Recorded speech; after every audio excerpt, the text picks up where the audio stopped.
Hey everybody, welcome back to Ice Cave Radio. Doey here, and it's a very special week.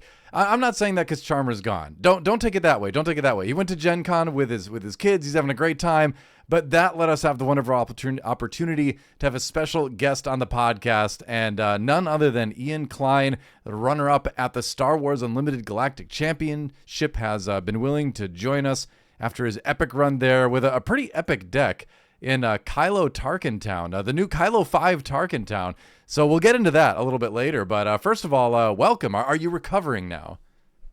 Yeah, man. Thanks for having me on, and thanks for Charmer for going to Gen Con so that I could do this because that this is like such a cool opportunity, The and real hero. really appreciate both of you guys. You did such a great job casting. Oh, thank you. I'm definitely feeling a lot better now than like 5 minutes after I lost in the finals, I so that's suppose, good. yeah. I suppose. In a But game 3 too. That's got to feel fantastic in a way, I'm sure. Yeah.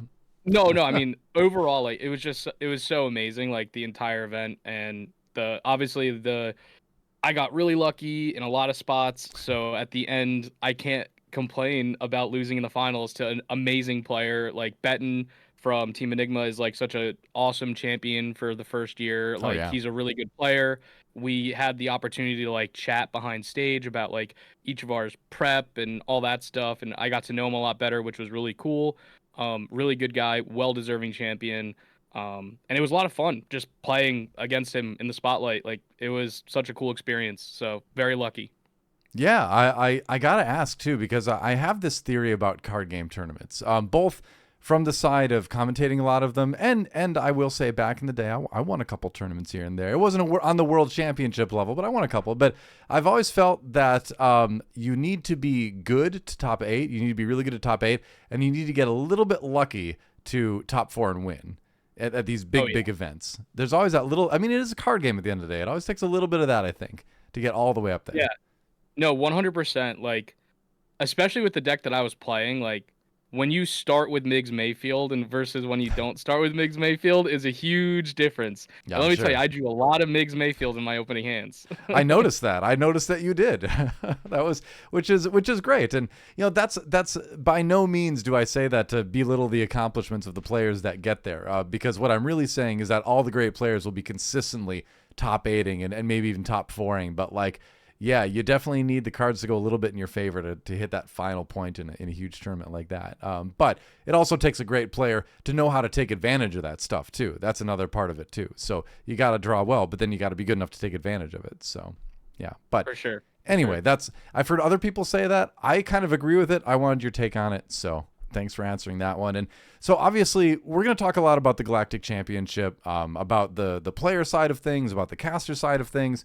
But I before all that, I kind of wanted to just jump into set 6 talk. I kind of wanted to talk about Secrets of Power because that was a super exciting announcement that came out at the beginning of day 3, and it's very different, it looks like, from our last few sets. So let's jump over to the other screen here, and we'll just talk about a little bit about this. So obviously, you were kind of deep in the tank as far as like prep goes for the final day. Did you get a chance to see the Galactic report or anything like that, or were you with your teammates prepping? What was going on then? The only thing that stunk was that we were stuck in a line to get into the venue, which I'm sure you didn't have a problem Oh with no. because like they Well, needed you to make sure well, you were there, right? yeah, I kind So of like yeah. the show couldn't start without you. But yeah, so like the tournament started at 10. I think this the preview thing was supposed to start at 9, Yeah, it but was there was around such a 9. long line for because like I don't know how if anybody could have expected 6 months ago how many like the sheer volume of people that were gonna Mm-hmm. be at this event like exceeded my expectations by 11-fold, which is awesome to see for the game in its first year, Yeah. but also came with like some small little hiccups where people were waiting in lines a lot. So Mm-hmm. we were trying to get into the venue, so they actually postponed the start of this Oh, preview okay. for a lot of us to get in. But I was able to get there from the beginning, which was nice, and it was amazing. So I loved the fact that like Jim Cartwright came on stage and was like a keynote speak, like he Yeah. was you know Steve Jobs or something. Like it was awesome. He did great. The enthusiasm and the delivery was awesome, but I had to go to him after, and I was like, Jim, Hot tea with honey. That voice is sounding a little bit ragged at this point in the week. Got to take care of yourself, man. You're on stage, but the delivery was great for sure. You know what I just noticed? This is a total aside, but on the Secrets of Power, like kind of hero image here, there's like a tiny little speeder with Obi-Wan and Anakin in there. What's that? What's that got to do with anything here? I just noticed that. And I'm like, how does that fit this theme? Them just flying around in a speeder while we've got all the intrigue and espionage and stuff with Andor and Mon Mothma and Jabba hovering above everything like a giant, daimyo, I guess he is now. That's the term we're using for I have a Jabba. feeling it might be related to the scene in, I think it's episode. Is it 2 or no? I think it's the beginning of episode 3, where no, it's episode 2 because Jango Fett's involved. And it's where Padme, like the assassination attempt on Padme, where like Sidious hires Jango, who then hires another bounty hunter, who then sends like this little probe droid, which has like a worm in it. It's like a Russian nesting doll of who's in charge. I don't know. Like, is Jango smart or is he actually like a bad assassin? I'm not sure which it is because it's like on the one hand, they pay you to do it, and you're like, hey, I'll give you like a fraction of what they paid me to do it for me instead. Is that smart or is it just a bad idea because this other bounty hunter just screwed it up? Or not bounty hunter, this other assassin just screwed it up. I mean, he ended up with his head chopped off, and Padme didn't. So that's true. That's true. I mean, everybody kind of died eventually with that one. That is true. Yeah, that didn't go well for anyone in the end. But yeah, it must be from around that scene. Yeah, and I just noticed that, and I was like, that's a funny thing to just stick on the side there. But yeah, let's get into the cards because the mechanics are very interesting. So we have plot, and we have what is it? What's the other? I'm trying to remember the name for the other one. Disclose. That's right. We don't have any Disclose cards on here, but we know they exist. So, plot. When you deploy a leader, you can play any number of plot cards from your resources. At the same time, if you can pay for it. So, as someone who has recent experience with playing a leader and then getting to play a bunch of other cards at the same time, from your discard pile in Kylo's case, what do you think about that mechanic being kind of applied to the broader Star Wars pool of multiple cards being played when you flip your leader? I think it's awesome, personally. Like, one of my favorite mechanics in this game is Smuggle, and this has a huge Smuggle vibe to it. I mean, you even have Cad Bane there, who's a bounty hunter in the underworld. Mm-hmm. One of the other things that I really like, and I don't know if we've ever I don't know if FFG's ever coined the term for this in the game, but my team calls it action compression, which is when one action leads to things that would usually be multiple actions. Yeah. And so deploying your leader is now also deploying a card. So those type of effects are usually really powerful in this game. So I'm excited to see like how that plays out. Like being able to play multiple plot cards at once it seems like a really cool thing. Or if you just have one big plot effect, still really powerful since you're also deploying your leader at the same time. So it'll be interesting to see how they balance around that, because obviously there could be some really broken things with, like deploying a leader that has an effect that then gets to, you deploy like a plot unit that has another effect and they kind of work together. Yeah. So super big potential and really excited to see it. Yeah. I think it's neat, but I also do kind of wonder like what the big combo turns are going to end up being in the meta decks, I like it, but I am afraid of it. The action compression, or we call action cheating sometimes. Like, yeah, whenever you can double up or triple up on actions with one action, it's one of the strongest things you can do in the game for sure. But you've got an interesting kind of mix of stuff here, right? You have like the Cad Bane that defeats something. You have the Armor of Fortune that just buffs your leader, or really it could buff anybody. You don't have to play that on your leader. But then you can just also have the when has become now. When has become now. Why was that so hard to say? I'm getting old. But yeah, that just being able to play a plot card early is kind of cool. It's like a little, give it smuggle, kind of change plot to smuggle a little bit. But then we have the spy tokens too. 0-2 units with Raid 2, which is an interesting token to add into the game. We've got I'm the Senate, which creates 5 spy tokens, which is potentially a lot of damage, but potentially something your opponent can attack into fairly easily and clear. What's your first take on the spy token? So I love tokens in card games in general. Like I used to play a lot of Magic. and like white weenie decks that spewed out a bunch of tokens was like one of my favorite strategies. Yeah, same So actually. I love whenever we get tokens. I won 2 PQs in set 4 with Vader Yellow.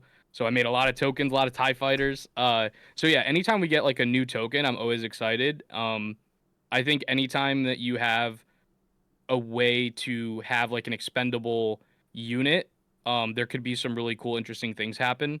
I know that like exploit never was really one of the most powerful mechanics, Hmm. but tokens are like one of the best ways to try to turn those cards on. Like Invader 4, Geonosian Patrol Fighter is like Oh one of my yeah. favorite cards because you get to just sack a token and play it for 3 and bounce something. So those type of cards kind of go up in value when you have a really easy token generation. And the fact that the token has 2 health and has raid 2 is interesting. I guess it's a clone token but different, but it also Hmm. has the official trait, and it seems like that's like a huge sub theme in this set. Like we have Yeah. that Jar Jar, Padme and Sidious. So I mean, even Palp 1 from set 1 like wants to have officials because of the Emperor Royal Guard. Hmm. So yeah, who knows what kind of official synergy there'll be. I know one of my favorites was a card that I tried to make Padme work so bad from set I 3. I did a little testing with her too. Yeah, yeah. Her ability, just searching, is so good in card games usually, right? Yeah, Right. And there's the one card that's called like Petition the Senate, and yeah. it's a 3 cost, draw 3 if you control 3 officials. Hmm. So like maybe that card becomes really good because drawing 3 cards is powerful. Well, there's Who knows? the Padme unit in Twilight of the Republic too. That seems like it'd be pretty good Yeah. with some more officials out there. Yeah, so I do think that trait is an important thing to note with the spy tokens too. That is cool. We've got another slide of cards here too, which includes Disclose. And Disclose is interesting because you get a benefit from revealing a card in your hand. And I really love kind of like kiss curse mechanics, as they say in games, where it's like you get something but you have to give something up at the same time. And I think Yep. this is just another layer of skill checking that's being added to the game, which is something I really like because showing the right card at the right time can have such a big influence over your opponent's play patterns, right? And like any game that goes back and forth with actions, most of what you do should be trying to influence what your opponent does, right? So I love that we get another mechanic that kind of specifically is designed to do that, you know? Yeah, and it's pretty cool the way that they have the reveal part work where you get to choose like which aspects you could reveal. Yeah. So you can like purposely show some information to your opponent that you know you're gonna resource, Hmm. and then they think it's in your hand and they have to like play around it, but you know it's not. So there's a cool like I'm giving you information, but is it actually gonna help you type of like skill test there, which I'm really excited about. Which also kind of goes really well in line with the plot mechanic because you can show your opponent the plot card, and now they're thinking, oh, when they flip the leader, is that card going to come out? But sometimes you're just going to keep it in your hand so that you can play it in a more effective way, Right. and maybe they just like never expect that to happen. So yeah, really really cool mechanic. I'm excited to see how it plays out. And I mean, Captain Typho just seems great on stats as a 4 cost 4/5 Sentinel, and Yeah. then when he's attacked, you can disclose to heal damage from your base. Like, seems a really good green hero card.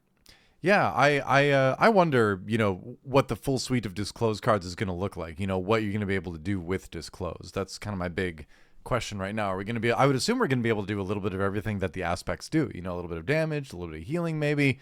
Will we get to do card draw? I really like the Furtive Handmaiden card a lot because first of all, it's a 2/2 for 1, so that's great stats for the cost, and then just an awesome on attack, right? And it's a you may too, which is even better. So it's like you can just have a 2/2 for 1, which is great, but you can also have a 2/2 for 1 that lets you hand filter, which just seems awesome because again, hand filtering is just one of the best things in a card game.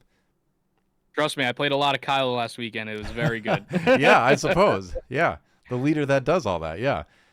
So let's. Oh, by the way, Vader 4 is my leader of choice in set 4, and I was as a lowly caster, I was able to hit top 32 in the LA PQ. So I was happy about that. That's awesome. I barely made it at 29th. But then in set 3, I played Wat Tambor Green. So I do enjoy Hey, I making love tokens. Watt. Yeah, I tried to make Watt work so bad, dude. I brought it along to the Galactic Championship. I was playing games against other people. I put together a 40 damage turn. Oh with my gosh, that's yeah, insane. Watt double green. I top forward a pretty big showdown in LA with it too, and I was like, okay, that's the peak of what we're gonna get to with Watt Tambor double green, and I'm happy with that. That's But awesome. making tokens is fun. Let's move on to one last slide of cards. We have a Major Partagast, Kydel Connix, and Marva Andor. I think Marva is a crazy card. If you look at like some of the OG Leia decks, that do we run Marva in like Sabine maybe with a Rebel package? Like I don't see a lot of changes to Sabine these days, but like 3 for 3/4 is good, and then the when defeated is just awesome, right? Heroic Sacrifice is like one of the Yes. premier cards that Sabine plays because they want to be able to defeat a K2 and like deal 9 damage sometimes, right? Yeah. And that card is just another one that works really well with Marva. I mean, personally, I love just seeing all the Andor characters getting Same. more of a light. Season 2 was amazing, and I hope we get some cool events that show some stuff from that. But yeah, I mean, Marva seems really great. Obviously, the Rebel synergy, especially in aggressive decks in this game, have always been like extremely competitively playable. So I always, every time I see spoilers, I always look for the Rebel trait Oh because yeah. any amount that like pushes Sabine even further to that next level just means you always have to keep it on your radar. Well, it's almost like they took Metal Ceremony and put it on like a well-statted body, which Yeah, is kind of just what Sabine wants. It's like Sabine's fine just playing Metal Ceremony, but what if you could replace that card in your deck with a unit that also gives XP, you know? right. Because you're playing the aggro deck, your opponent's gonna have to defeat Marva at some point, right? Yeah.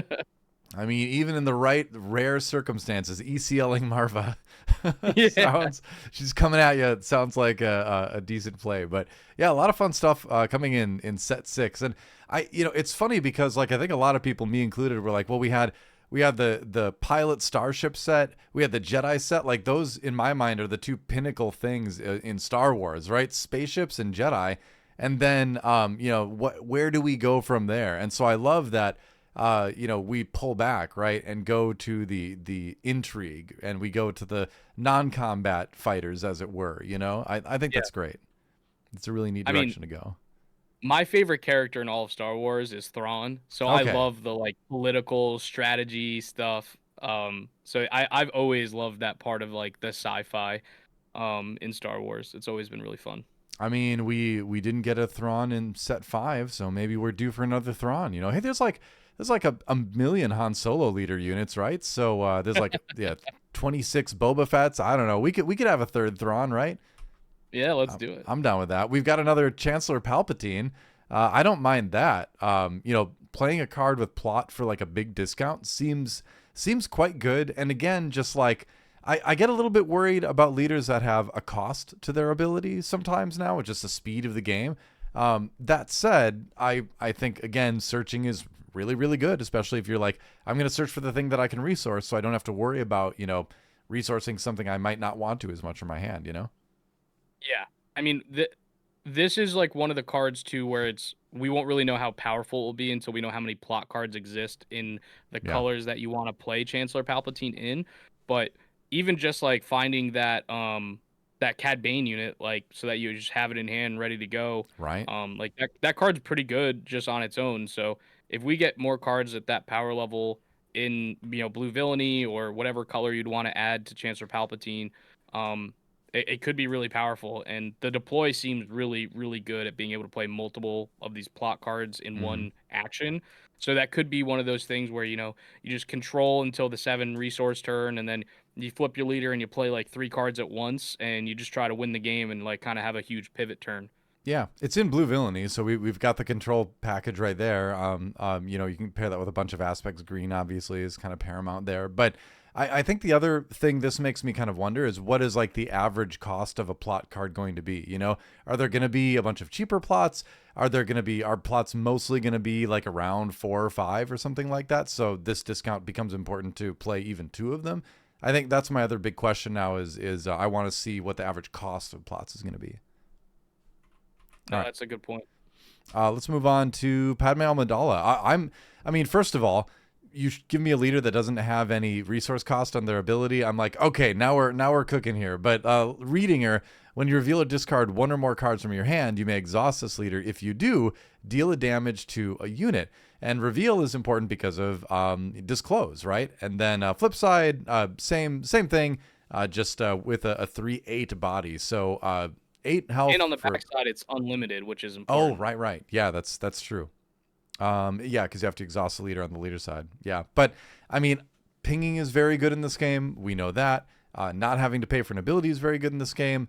And then the synergy between having the flexibility for either discarding or revealing, I think makes it so that you can probably pretty consistently count on having it every turn. What's your read on Padme here?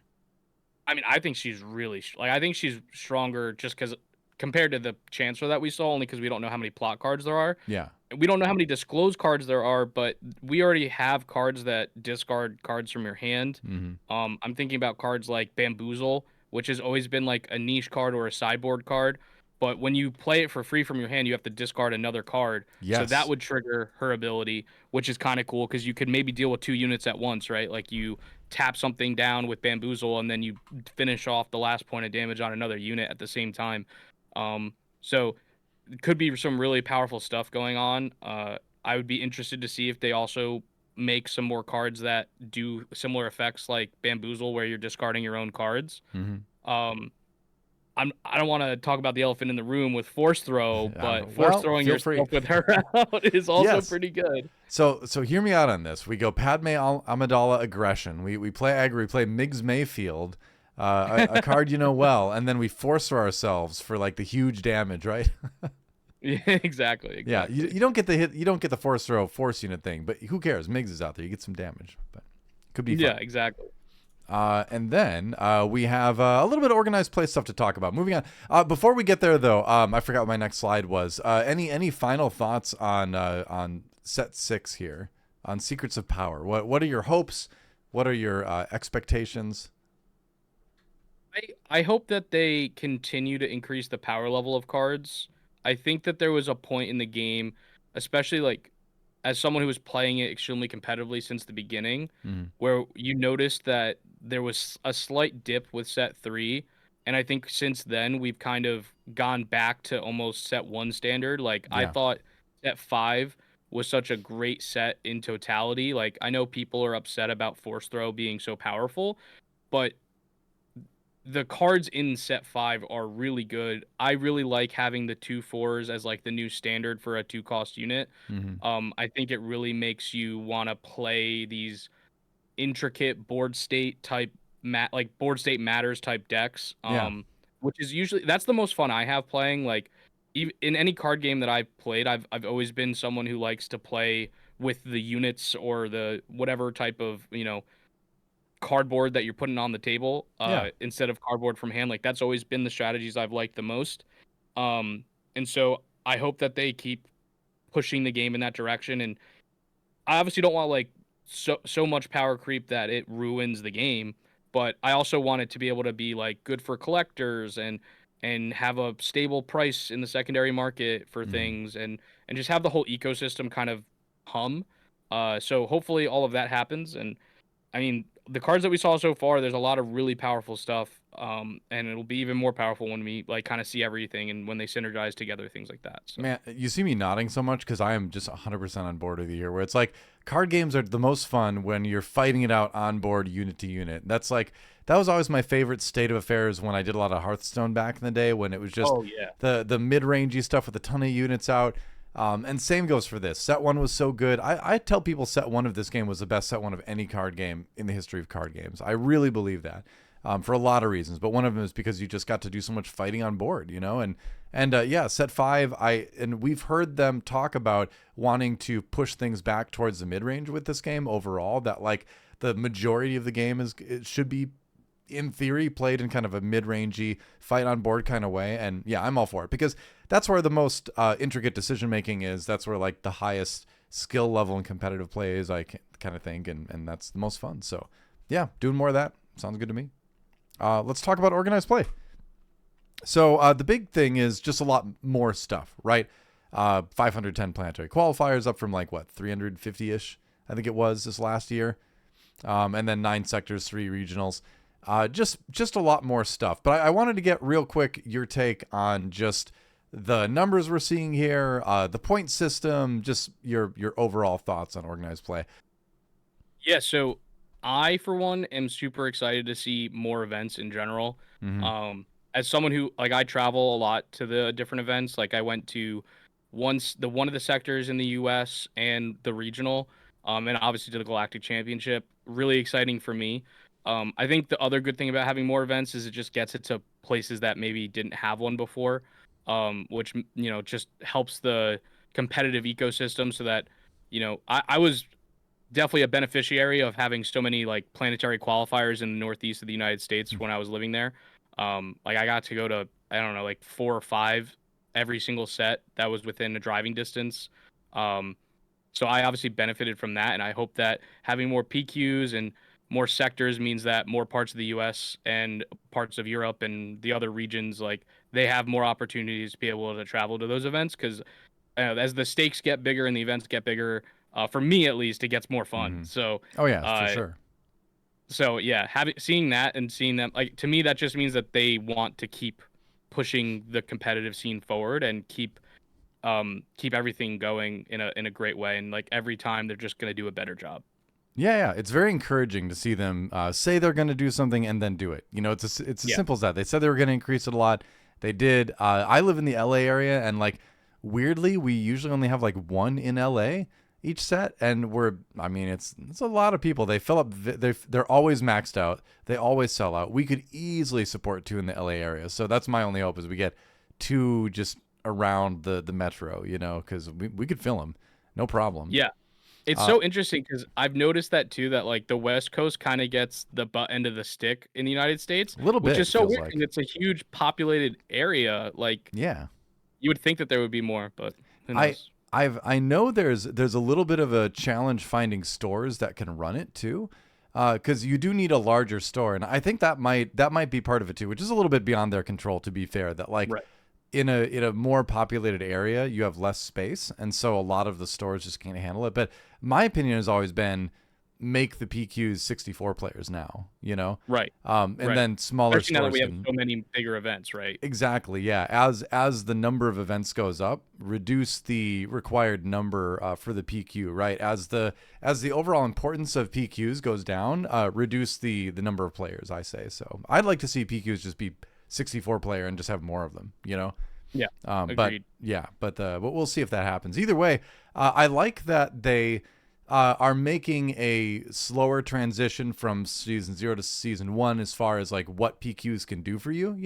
That now winning a PQ gets you 100 points, and they said that would be enough to get you into day 1 of the World Championship. So PQ still at least gets you there, which is especially important now too because I think they said that Worlds isn't going to be open from now on. That it'll be invite only, right? So I It's think the last that'll. chance qualifier as Yeah, well, which they'll is have an not. LCQ, yeah, the day, which is great. And that'll Yeah. be really fun to commentate too. I hope I get to go back and do that next year. But because the tension is so high. But I do like that they at least still put that level on PQs. I think honestly, if we end up having more PQs out there, they can drop that in future years, right? Where Yeah. if people are going to more, if there's less players, it seems reasonable that you could perform well at 2 PQs, not necessarily win, but that would get you into. So I could still see an evolution of this yet in future years, but I like the direction it's going. Yeah, I think one of the things that they'll have to figure out in future years is how many players do you want competing in the main event of your world championship? Right. I think a lot of different card games do it differently, and even some card games have done it differently within the card game itself. Mm-hmm. There's been world championships for Magic that were 16 players. Yeah. There's been world champions of Magic where there's been 300 players. So, it I don't think it really changes like how the event goes. Like, no matter what, you're always getting the best players in that event because they had to do something to get there, Mm-hmm. which earned them the right to play in that event. It's just a matter of like how many rounds in the event do you want it to be? Like, how much hype do you want around it? To me, I like it where there's more players because that would give more opportunity for someone to be able to have a crazy tournament run, right? Yeah. Like that's that's where I would like to see the world championship for this game go. So I think if Well, you were if the you only count one. You were the only. Sorry to interrupt, but you were the only day 1 player in the top 8, right? If I remember right, or no, you no, were that one was of two, or no? Oh no, No, that that was wasn't you're me. right. That was our Han. Never told me the odds player. Yeah, never mind. I had that Yeah, totally Matt wrong. Norton. I feel He's even he's worse such about a great interrupting guy. you now. No, you're good. Um, no, yeah. So, to me, like the real start of the tournament for what I would expect them going forward is around that 600 player mark that we had at day two, Yeah, right? yeah, Where I you like had that. the people from day one, whatever it was like 280 some odd people, Mhm. and then people who had qualified through planetary qualifiers, sector qualifier, regional qualifiers. Right. So if they had kind of mathed out like, okay, well, these points they don't trickle down like before we had it so that when you won a PQ, if you won a second one, the person who came in second got the invite, Yeah. which was a great system. I loved that.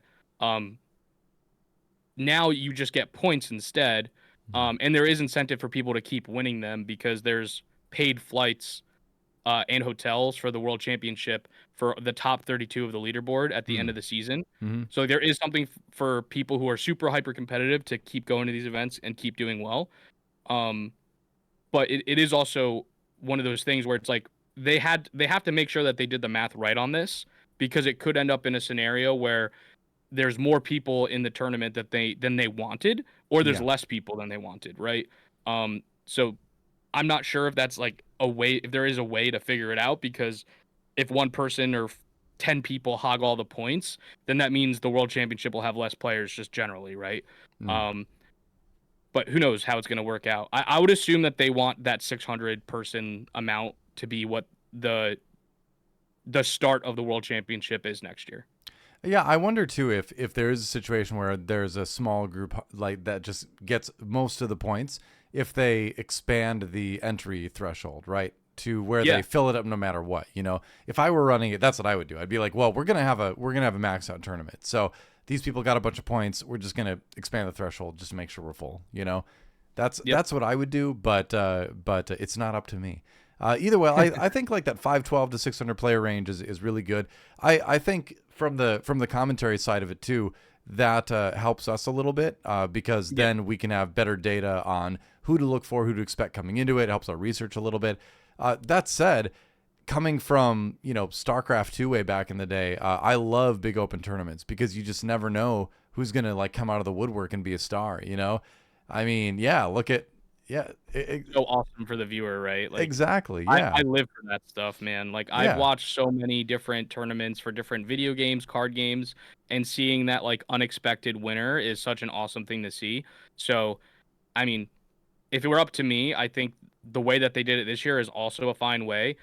But at the end of the day, I also really like the point system Mm, because I am super hyper competitive and I want to like try my hand at getting top 32. Like that seems like a really awesome achievement where, even if you don't do well at the world championship, like you have this crowning achievement for the year to like cap it off where you like are ingrained in like the top 32 of yeah. season 1. Like that's a really cool thing for players to have. Yeah, the leaderboard is great for that reason, right? To keep people kind of invested in it. So speaking of tournaments and leaderboards and things, this is kind of an aside, but I was looking at some of the Gen Con tournaments, and in two of the Gen Con tournaments, which are about 40 something players each, in two of the Gen Con tournaments, the same Lando Calrissian Set 2 Tarkintown player made top four in two of these tournaments. I'm like, what is going on? Do you have any That's so awesome comments to see. on the Lando Tarkentown deck? Okay, so I actually know one of my teammates. Uh His huh. name is Crispy. He played him. I think it was in the finals. Like they were in the last round together. So they were both the two undefeated players going in the last round.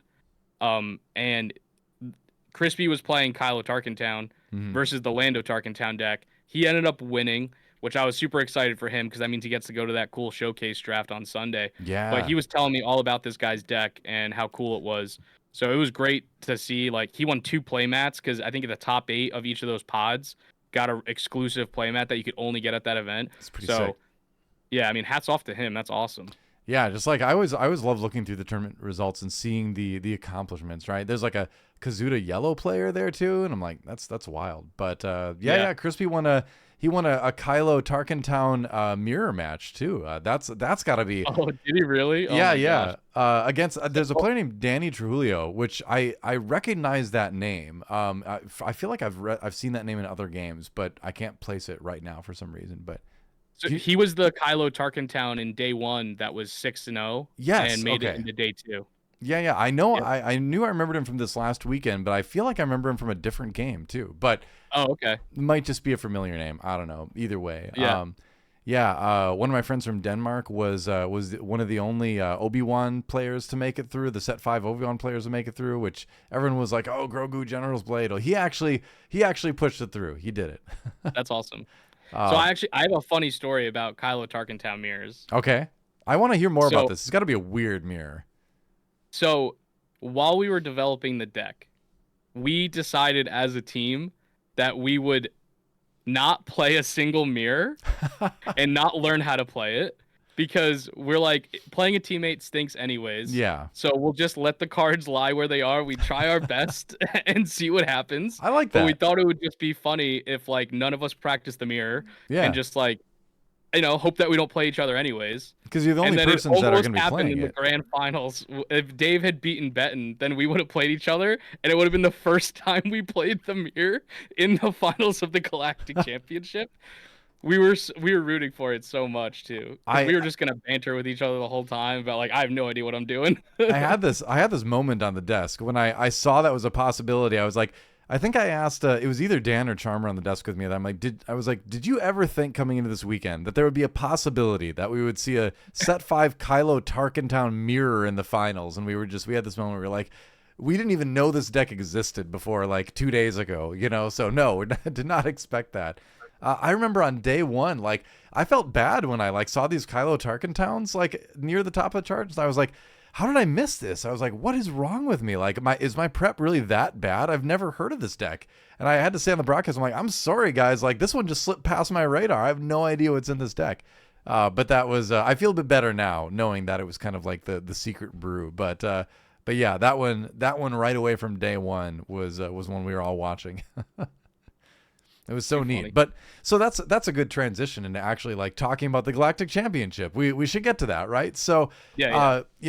first of all, grueling event. Those events are marathons, even more than PQs, right?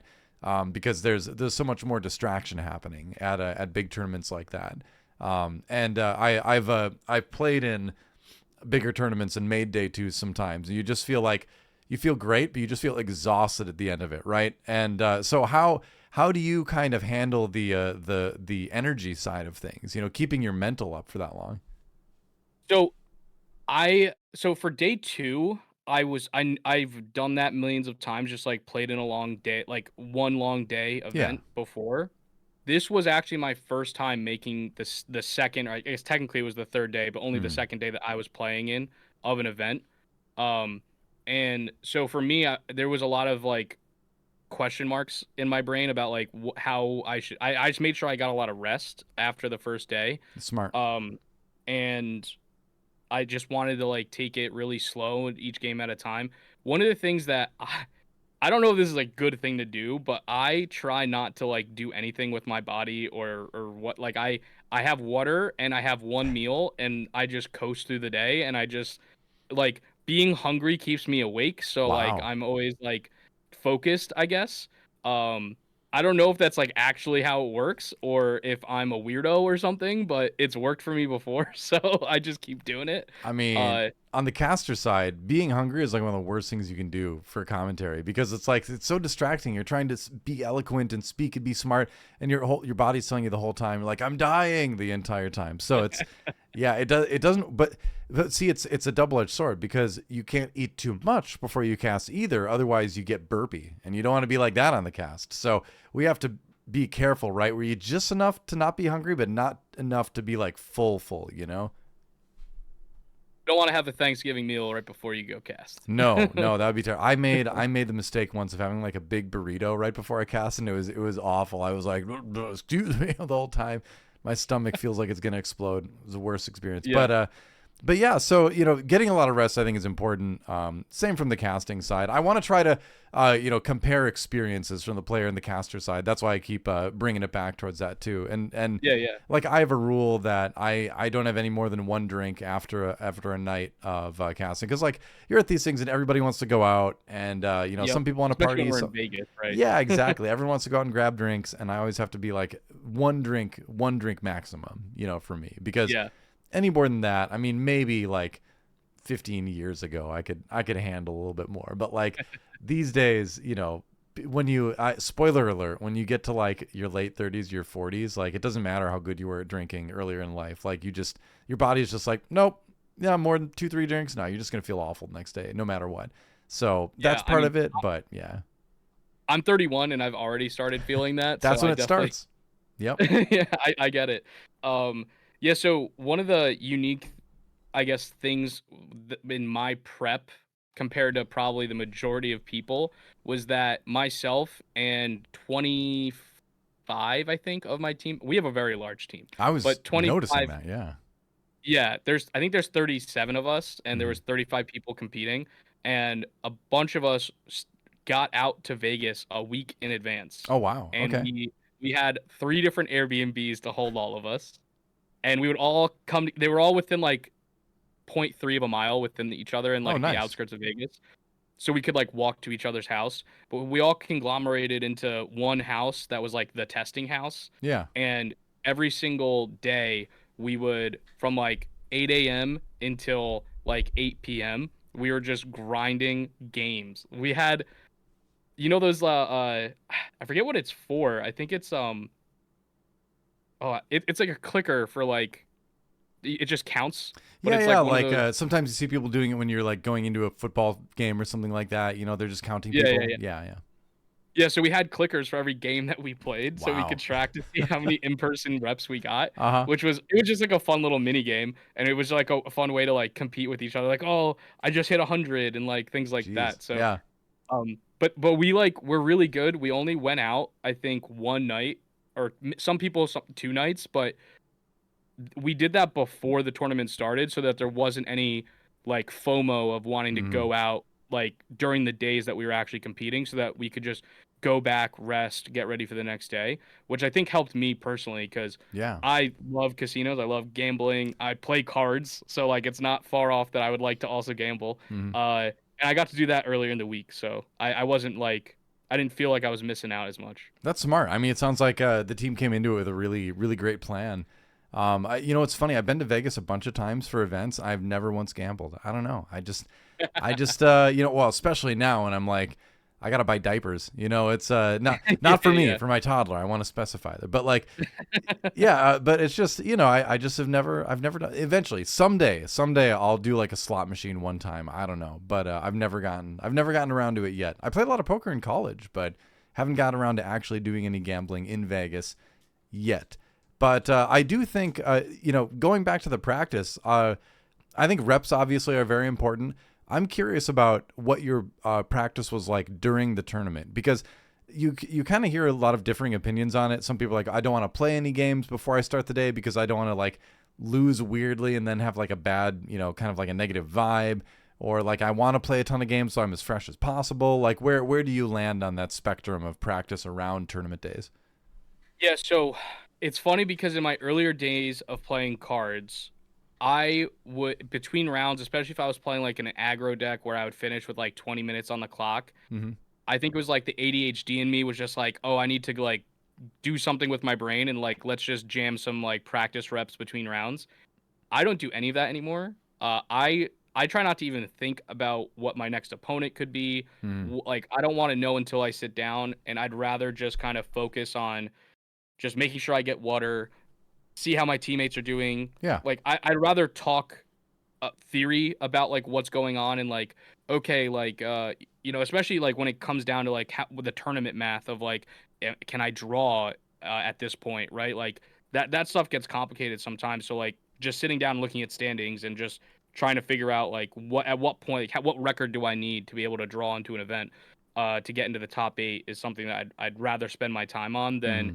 like mindlessly playing reps. Because I think also what happened to me before when I was doing that is like I was playing too fast in those like not real games of just like messing around with my buddy between rounds. Yeah. And you kind of just you want to have good habits when you're actually at the table and playing. Mm-hmm. And when you mess with that like feng shui, I don't really know what the word is, but just like that, it's a habit, right? Like Yeah, I you want can to make ingrain sure bad that habits if you don't take practice seriously. Yeah, for sure. right. So like when I resource, I want to make sure my resources are very visible and obvious. I want to make sure I put a hand token on my hand so that when I'm, playing a smuggle card, I don't by accidentally put my entire hand in my smuggle row. Mm-hmm. When I draw cards, if I'm playing with certain cards like the new Ray unit, like I want to make sure that I'm drawing them in the proper way so that I don't by accidentally put it into my hand and then I can't reveal it because now it's got lost in my hand, right? So Yeah. like those are the things where those in-person reps really matter a lot. And I know a lot of people do a lot of like mindless testing online on Mm-hmm. various platforms. Um, those are good for like learning routine lines, like kind of the gold fishing scenarios that you Right. have, but nothing really beats the in-person reps. But you want to make sure that when you do it, you're taking it seriously and you're not just kind of, playing the game for playing the game. Like you Mm-hmm. want to you want to pretend like it is the tournament. Right. Right. Because if you're just playing like dumb, online games, not paying attention, then like you can get you can get into situations. Wow, I speak for a living, by the way, where you don't sequence things right because you can get away with it playing against bad players. But then you sit down at the table, you play against someone good, and you get stomped, and you're like, why did I do that? That was stupid, right? So yeah, you gotta be careful with it. I'm the type of player where like I'll play a bunch the day before, and then like on the day of the PQ or something, I won't play any games at all because I'll just want to go in with a completely fresh mental, right? Where I don't want to have any games on the day, kind of polluting my feelings with it. And that seems to be the best thing I've come up with over the years. Because I've tried a bunch of different things, but yeah, I just no games on game day is kind of what I get into. I think for the particular deck that I played, it was important because not only was like we were keeping the deck secret, so I didn't want people to like come up and like look at me playing the deck randomly on a side Right. table or whatever, Yeah. but it was also because the sequencing in that deck is really important against certain matchups, and I had a plan for every meta matchup, and I didn't want to like play a game that would make me question it. Mm-hmm. I'd rather go into the tournament with me thinking I was prepped in the best that I could be and not have like a last minute freak out. So Yes, for me, it exactly. was like, it was when I submitted my deck list, I stopped playing games. I didn't play anything until the first day of day two. I didn't even go and play side events in day one. Oh, Like okay. I didn't want to have any SWU like playing wise in Mm-hmm. my brain. I just went day one. I was like fetching waters for teammates and stuff who were playing in day one and Oh, kind of being nice. like a team dad. Yeah. Um, so like that was kind of the role that I decided was best for me mentally. And I just wanted to see how they were doing because it was like the first time any of us were playing the deck, Yeah. and we had 4 players in day one that were playing it. So we were gonna get a good idea if our strategy was gonna actually work in the wild. Right. Because going into it, we told ourselves like we're either all gonna 0-3 drop or we're gonna do insanely well. Like there Mm-hmm. was no in between. I think you made the right choice. I Well, think the thank deck is good. So let's talk about it a little bit. Let's go and that's another good transition into the deck itself. So let me pull that up on the screen here. There we go. Okay, so this is I believe it should be the deck. I found it on SWDB and I it looked at it and is. it appears to be correct. So let me know if anything's wrong there. But yeah, this is the deck itself. I I like it a lot. I think it does everything that Kylo is supposed to do well, right? Where when I was first building Kylo, I did yellow because I was like, well, I like snapshot and I want to do a big combo turn, and I liked that well enough, and then you saw some of the green versions come out with ECL and things like that. And you're like, yeah, that's good, but you really have to count on being able to live for an action to attack. And I'm like, this just doesn't seem good. But I couldn't wrap my brain around how to make it work and reconcile those two things. And that's what this deck does, though, because you still run snapshot reflexes, but you're not like beholden to needing to flip on 7. You can wait until that paying 3 for snapshot is like less of a penalty, right? And I believe in on one of the stage interviews, you mentioned that you went through a series of different bases before you settled on Tarkintown.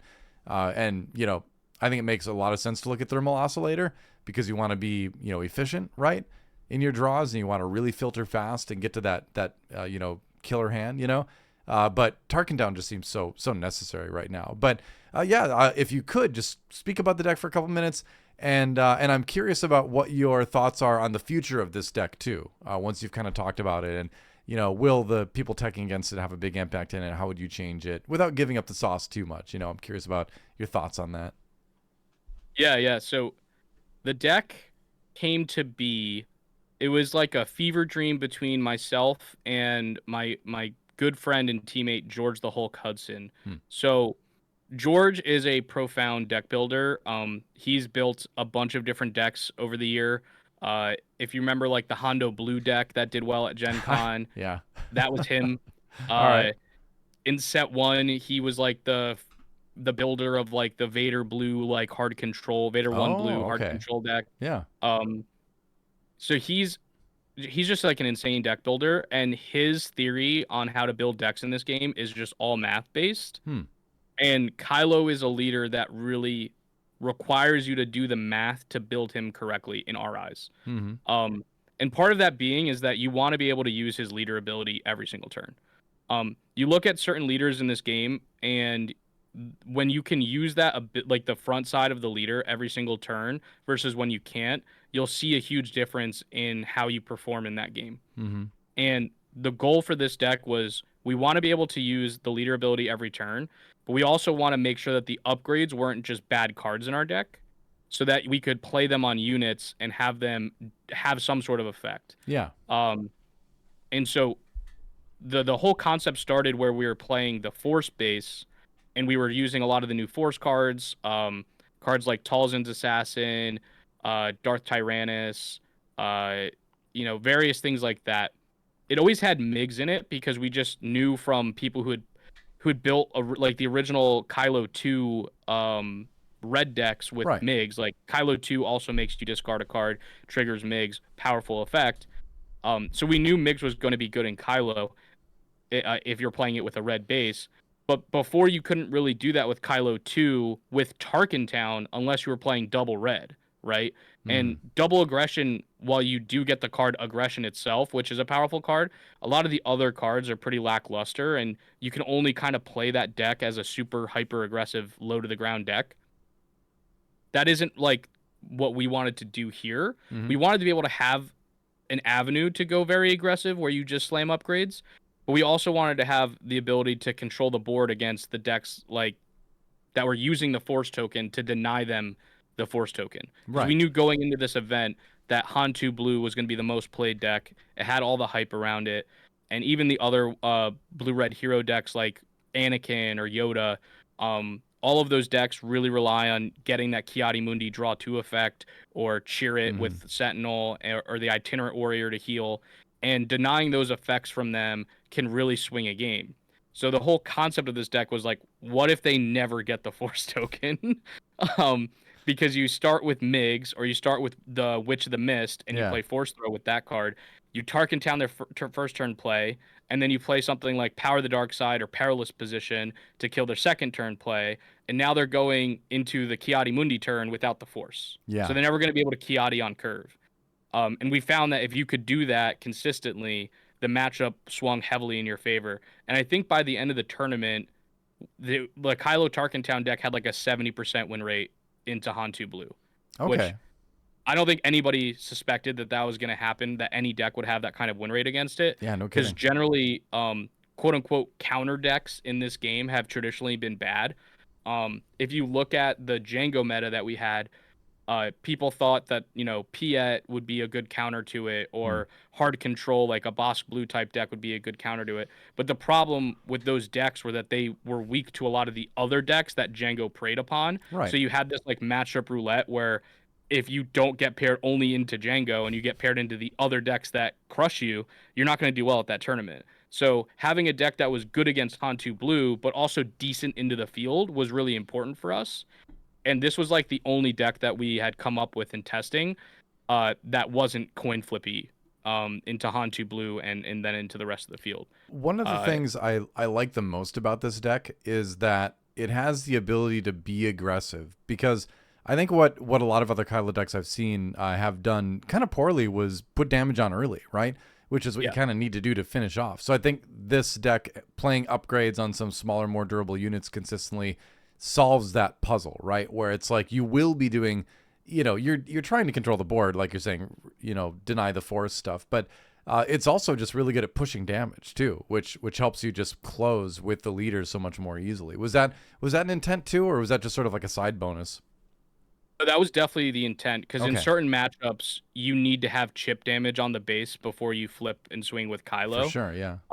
So that was definitely an important part of it, and I think there was a certain version that once we moved to Tarkintown, we called it 2+1 = 3, and it was all relying on that 3 resource turn, where you're playing a 2-drop on turn 1, hopefully it's Migs, and then on the following turn you want to play like another 2-drop and a force throw, or you want to play like a Sith Holocron onto a force unit, or a hotshot blaster onto a shielded unit, like things like that were giving us a lot of early game pressure against decks that let you kind of take over the game and steamroll it from there, so that Yeah. you could bridge the gap to a 7 deploy leader, where traditionally in this game, like 7 deploy leaders haven't been that great.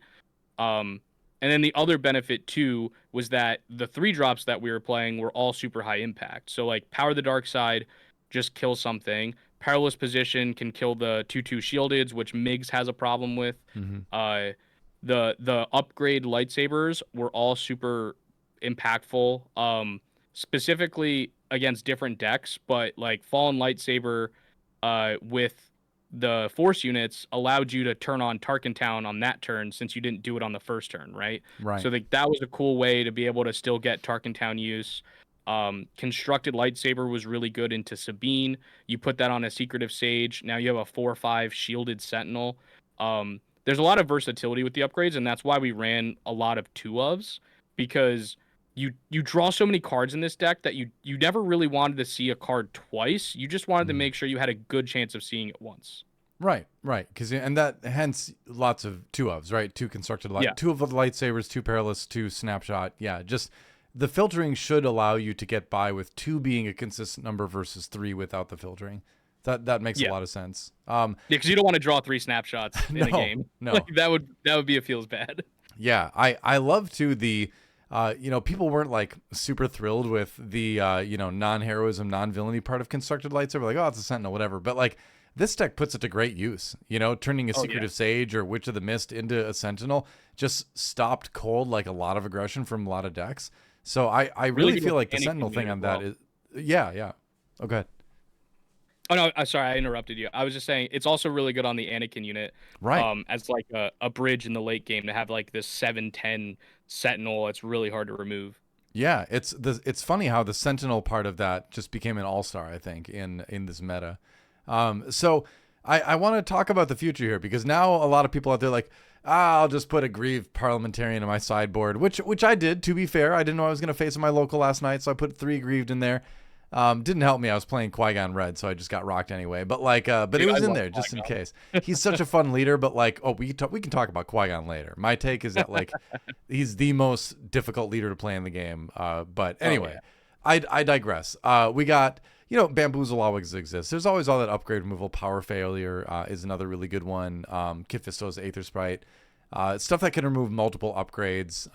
Parliamentarian removes your discard pile, obviously. With all of the there's so many, it seems like there's so many really effective sideboard options into this deck. Do you feel like this deck is kind of going to be relegated to fun, and someone can take it to a tournament but expect to see that counter stuff? Like, it feels to me like this deck will continue to be strong, but it will never be as strong as it was at the World Championship. And like, where do you see this deck going now that people are going to be actively and effectively, I think, teching against it? I think that's a good read. Like we kept the deck secret because we knew that if we would like play it publicly or post about it and talk about it, that people would just put those cards in their sideboard. And at the time, when we were doing our testing, we didn't think people were going to be playing those sideboard cards. We knew that the like Kylo Green, like ECL or Data Vault versions were kind of encroaching. I guess in the play rate of blue green villain, Yeah. like Kira was kind of on a downturn, but those decks were rising to kind of replace it. Right. Um, and so we knew that people were like on to Kylo Green, but we thought that in testing with Kylo Green, that the parliamentarian it wasn't actually that good against them because they really only want to play one or two upgrades on their Kylo. It's more of like a tempo, clear the board. I'm gonna kill you eventually. I have Mm-hmm. more top end than you type of deck. Uh, so we thought that that card wasn't as good against them in the first place, and so we were like, all right, we just super secret, can't talk about it with your friends, can't talk about it outside the team, can't play it in public anywhere. Like you can't go to your locals and play this. Who knows who's gonna say something? Right. So I mean, we probably took it a little too seriously, to be honest. But I it think you took it works the because exact right amount of seriously. Personally, looking at the results, I think you did the exact right thing there. yeah, yeah. I mean, Mhm. obviously the results speak for themselves to a degree. But yeah, so like the way we looked at it was we were probably gonna.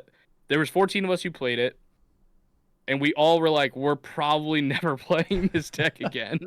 All right, that um, was yeah, that was my read on it. Where it's like, how much more are we going to see of it? Because how much more can we? Yeah, so it's yeah, but that's it's always one of those things, right? yeah. If it falls out of the meta and then people start taking those cards out of their sideboard, maybe it creeps back up later. Then it comes back because Um, like that reminds me of Munstar from Fallen Order here in the L.A. area, playing that Han 1 Tarkintown deck to 2 PQ wins in a row because he called the deck Smuggle is my real hand because he saw that all the anti-smuggling tech was just kind of gone out of the meta, and he's like, all right, I'm yeah, just gonna make a deck that's all smuggle. And yeah, same type of thing, which I think it's beautiful. Like some people would be sad that this deck is not going to be as effective in the future. I think it's just one of the great things about card games is that you can come up with something like this to just dominate an event, and then and then be like, and then it vanished off into the sunset, like a conquering hero. I love that. so like one of the other things that I did to try to like influence people to not play those cards in the sideboard was that I am a featured guest every week on another podcast called Underwhelming Barrage. Yeah. John Tata from KTOD is the host for that, and it's like a game show where like the points don't matter, and we just kind of it's based on Around the Horn, the ESPN show. Right. And we just talk about different topics in SWU, like, oh, what's the meta look like? And we debate things back and forth, and it's a fun time. But whenever we had debates about like, oh, like what leaders are going to be good in this set, like I was just always trashing on Kylo, even though I knew that I was like locked into playing him from the beginning, uh because I just didn't want these sideboard silver bullets to become popular. I who think we even knew? had an episode where we talked about aggrieved parliamentarian. I was like, oh, that doesn't do anything. No one should play that card. See, now people are gonna be suspicious of that show, man. I mean, it's gonna be, how much for fun are we really doing in this show now? It's actually like the secret fake news to get everyone playing the wrong thing. You spilled the sauce, man. that's It's that's fine. that's great though. I think that just adds to the whole story of this deck, right? Where it Yeah. was such a concerted effort by a group to like make it work, and it's really a great deck too, but just like everything around it, I think is one of like the most special stories to come out of the Galactic Championship, right? That this worked and that it was so well hidden, and that all the mind games happen around it. It's it the games are great and everything at these tournaments, but it's like the stories around the games that are kind of what live on. And I think this deck is gonna live on in infamy for years in this game. People talk about it showing up at that event. Thanks, man. Yeah, we hope so. I mean that was definitely one of our goals, and I'm just so happy with the Bothan Network success. Like it wasn't just me who had a great run. We had Hmm. second, fourth, ninth, 11th, and then like two more in the top 64 just on this deck. And then we had some other members playing Quinlan and Anakin that also was like 17th and I think one in the 40s. So I mean it was just like an awesome event for us, and we just had so much fun. And obviously the results were good too. So that's always Yeah. just like the icing on the cake, right? Exactly. Yeah. Let's move on to some mailbag questions because we put that out there where you're willing to answer a few questions here. And Yeah, let's do it. yeah. Let me go back to the start of these here. All right. And we'll just go down the line here. I think some of these will be longer ones, some of these will be shorter ones, but we'll try to get through as many as we can here. So question for Ian. Did you run into much specifically anti-Kylo tech during the tournament? Some of these I feel like we'll probably have already talked about the answers a little bit too. This person saw aggrieved parliamentarians and sideboards a little bit.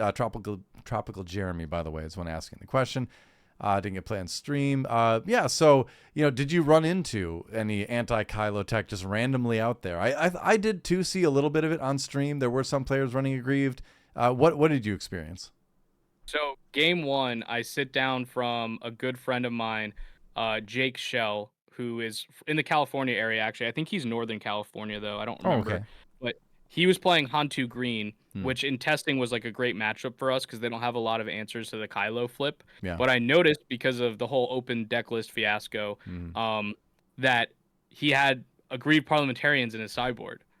And I was just like, oh my God, if this is every round of this tournament, I am so screwed. Yeah. Despite that, in game two, after taking down game one, where he didn't really have any interaction for the Kylo flip, in game two, he plays the aggrieved parliamentarian using the Han ability. So it only cost him one resource, but like the aggrieved parliamentarian dies, which was like, I thought, a funny interaction. It's even more aggrieved than ever. Exactly. He gets rid of my entire discard, and it was on my 7 resource turn when he had the first action. And I kind of just think about it, and like I have a big board presence, and he didn't. So, because I think I had an Anakin that like killed 2 things on the 6 resource turn. Yeah. So like I was going into that turn kind of already ahead, and I think I used my resources that turn to like play some more upgrades on units that were out there from hand, and then I just flipped Kylo as like a 5/5, and I just killed him.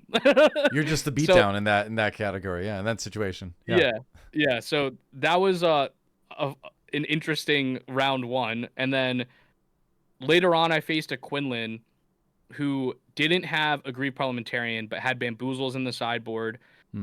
Bamboozle's a really interesting card to play around because sometimes it's actually not that bad if you know to play around it. So like if you don't know your opponent is playing that card, you can kind of get bamboozled. Right.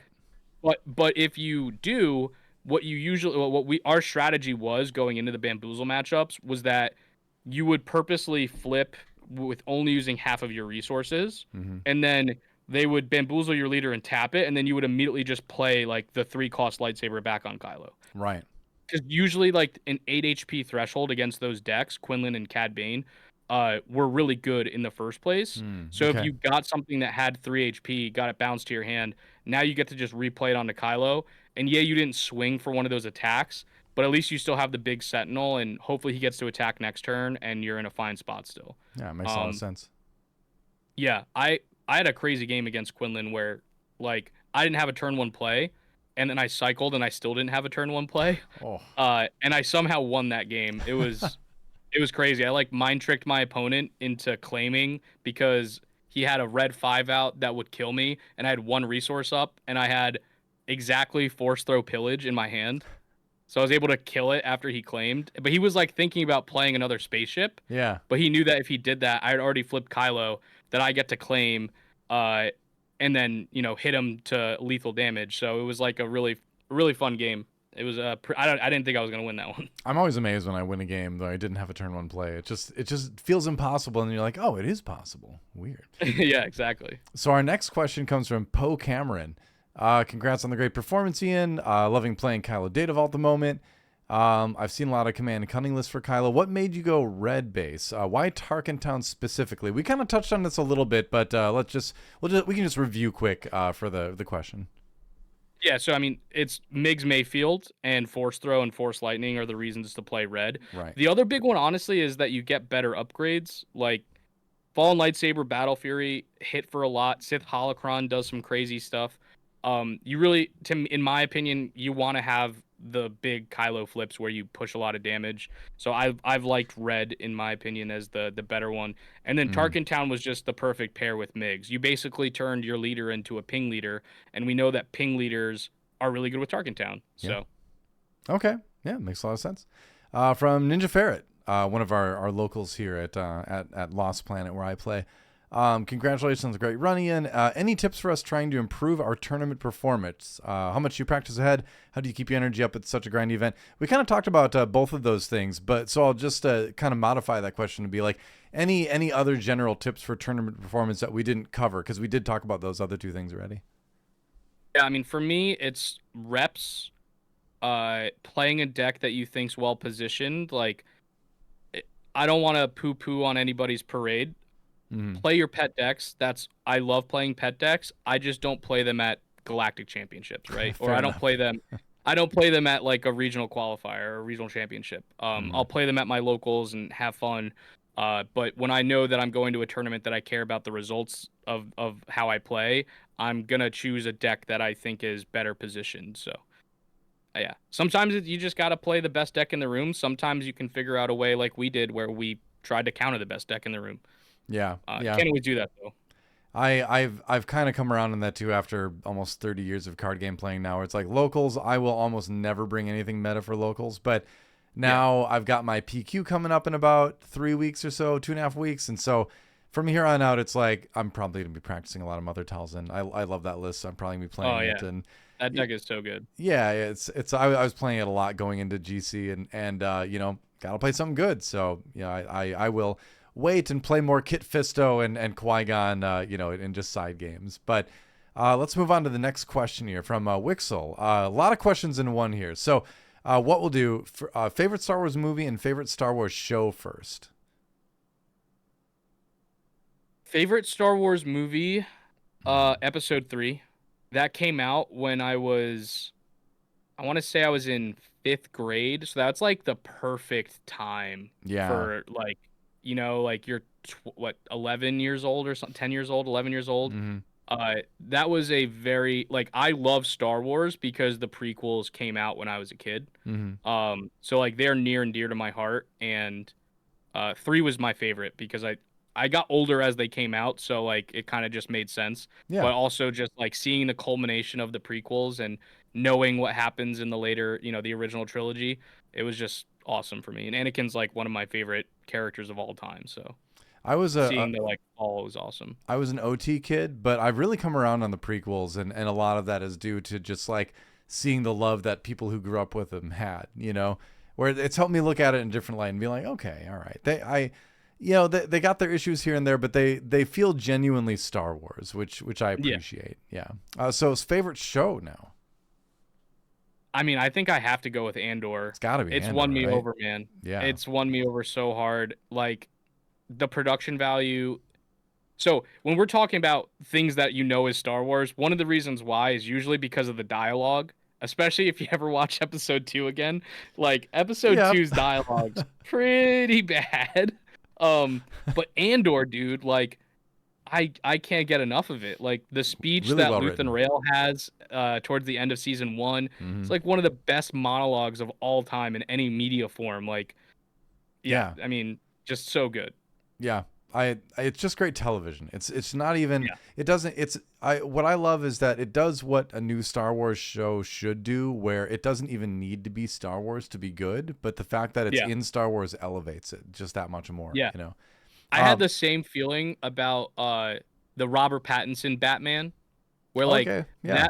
that movie was just a really good detective Yeah. movie. It just happened to be Batman, Mm-hmm. but like overall the story, the cinematography and everything was just so great that I loved it. And it just, I also like Batman, so it was even cooler. Yeah. No, I agree. That one's great. Did you watch Penguin?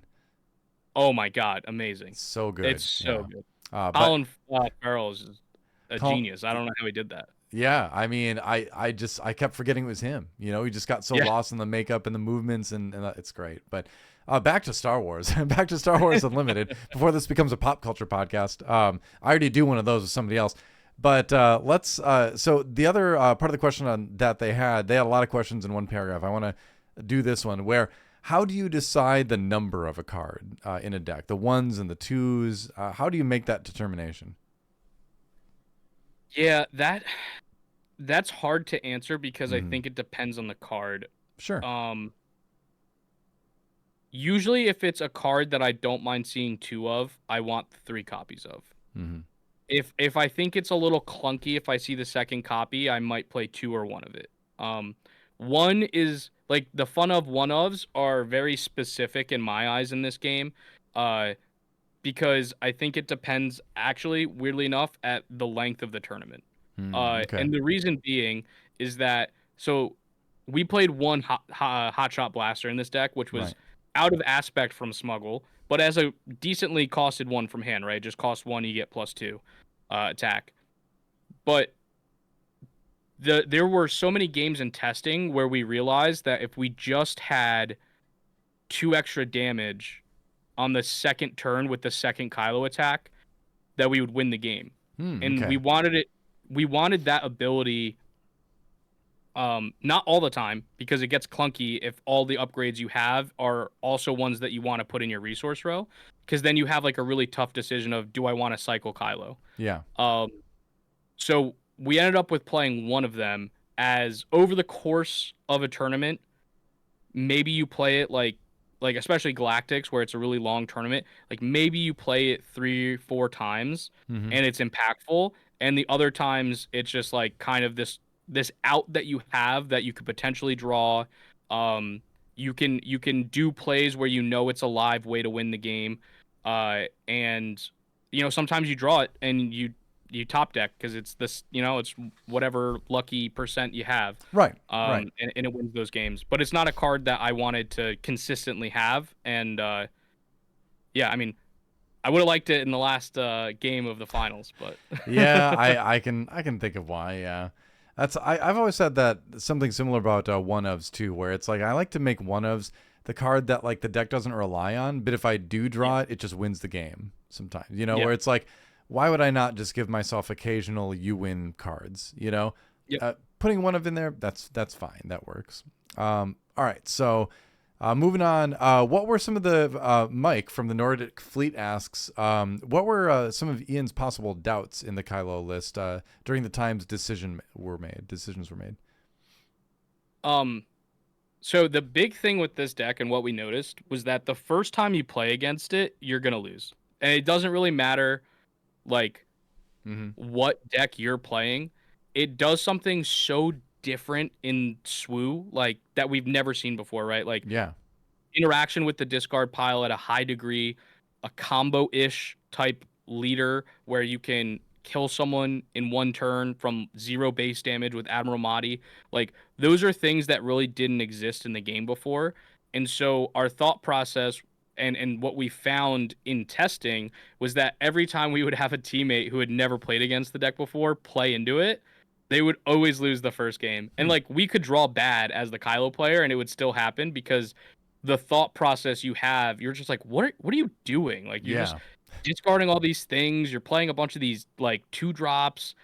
Um, you're discarding my hand, but like I don't know what I want to keep in my hand when you discard me. Like I don't know what answers I need.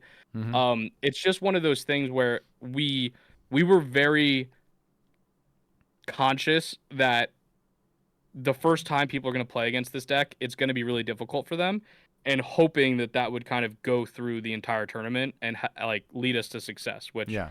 I definitely think was part of our success. And yeah, despite having open deck lists at a certain point, because even with the open deck list, you can see the cards, but you don't necessarily know how to sequence against them. Yeah. So Exactly. Yeah, because you can look at a deck and it's like, I mean, if you're a player that's never seen this before and you look at it, you're like, well, I'm at the tournament right now. I don't have time to figure this out at the moment.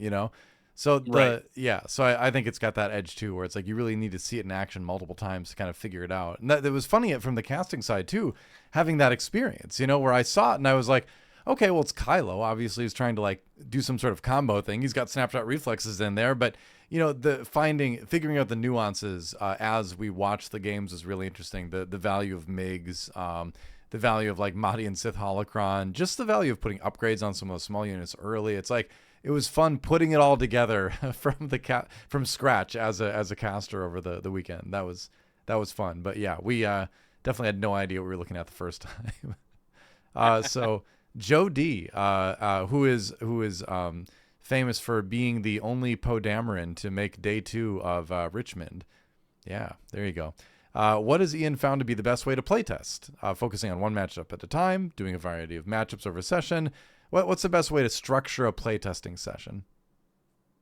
I think it depends on the goal of the playtesting session. Sure. If the playtesting session is like, I have a deck that I'm locked into playing already, and I just want like good testing matches, then what I would do is I would figure out the matchups that I think I need the most help in and run it against a good player that plays that deck. Like one of my best friends, who's also on my team, his name is Cluis. He goes by Tetra. He top aided Minneapolis with Quinlan. Amazing Quinlan player.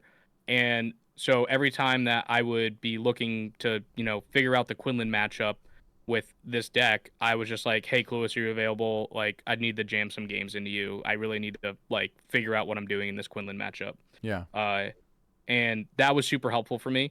But not all the playtesting sessions you might have a goal that like where you want to play against a specific deck. And if you don't have the luxury of like a large team with a lot of players, it might be hard to find specific people to play certain decks or ones that they're really comfortable playing. So what I would say is, if you're just trying to get reps on a deck in general, you don't really care what you're playing against, like the online platforms are there to do that. You can get a lot of high volume of reps. Just don't look at you getting like a 90% win rate on one of those platforms and thinking that, oh, you broke the format. Like that's Yeah. going to be a pitfall that you're going to be like, oh, well, I just won 9 out of 10 games in a row and I think this deck's amazing. And then you go bring it to a PQ and you like go 2-4 or something, right? And you have a bad day. But yeah, it really just depends on the goals of what the testing is. Yeah, that makes sense. All right, so let's see. The next question for you is, how many people got to see the deck prior to Worlds? Orioles asks, well, we've answered this one already. It was kept within the team, kept super secret. Yeah, so that's secret. we'd already talked about it. Sorry, Orioles. Although, well, hey, props to you for asking a question that we were so compelled we had to talk about early. Then Kaboom asks, now that the deck is out of the bag, what changes do you foresee coming to the meta to deal with it? I guess the question is, how much are people going to tech into it too? More Daring Raid, remove MIGs, blah, blah, blah. More one costs so that Tarkintown is less useful. What do you think is going to be the response to this deck? And I think this is kind of a funny thing to think about too, because we kind of talked already about how this deck isn't going to be as big of a threat in the coming meta as it was in the Galactic Championship because the surprise factor was so important with it. But since it still will definitely be played, it's a really fun deck.